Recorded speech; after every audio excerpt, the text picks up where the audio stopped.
Alabama's primary election runoff is set for tomorrow, and it's the first election since the pandemic began.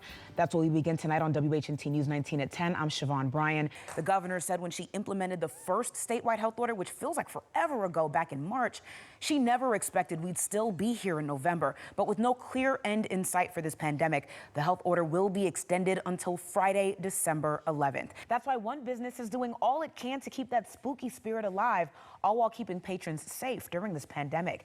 News 19's Yvette Sanchez has a look at how the attractions are combining spooky and COVID safety. We're barely seeing any of these emergency crews leaving the scene here because they're saying the work is far from over as the community continues to mourn 8 lives lost following that devastating fire overnight. And like you just said, emergency crews are saying the work is nowhere near over. They're anticipating being out here for several more days. Now, officials say it started just after 12:30 this morning in one of the boats and tore through 34 other boats that were docked here. That's a total of 35 boats that are reported destroyed at this time. The cause of the fire is still under investigation, and in addition to those dead, several were hospitalized and have since been released. Now, the U.S. Coast Guard and ATF is here today. The NTSB is expected here tomorrow. Now, we have several crews on scene and throughout Jackson County, including Christine Mitchell over at Highlands Medical Center, where those people were treated. But joining me now is WHNT News 19's Tiffany Lester, who covers the Sand Mountain area and has been here for hours along with many of these emergency crews. So what can you tell us about the investigation, the way that it's unfolding?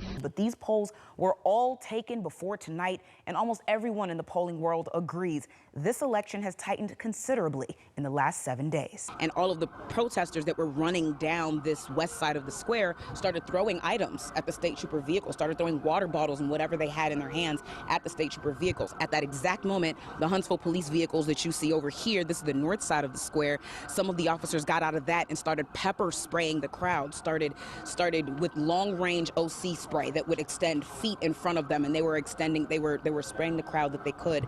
The group changed things up today after feeling their demands are still being ignored by county commissioners. News 19's Tiffany Lester joins us there now live. Tiffany, was there a sit-in earlier today? What's going on right now? It's no surprise that there are serious trailblazers in North Alabama, nor is it surprising how many of you wanted to make sure the women in your school, workplace, church, the remarkable women in your life was recognized. The rally as planned is over. The NAACP didn't plan a march, they planned a rally, but a number of people started yelling, "We want to march, we want to walk." So now if you look behind me, they're headed toward, there's a narrow staircase that's between myself and City Hall, and they're going up this narrow staircase there, headed to the courthouse square. We're actually going to switch views. We have another crew that's up on the courthouse square. You should be able to see them on your screen momentarily.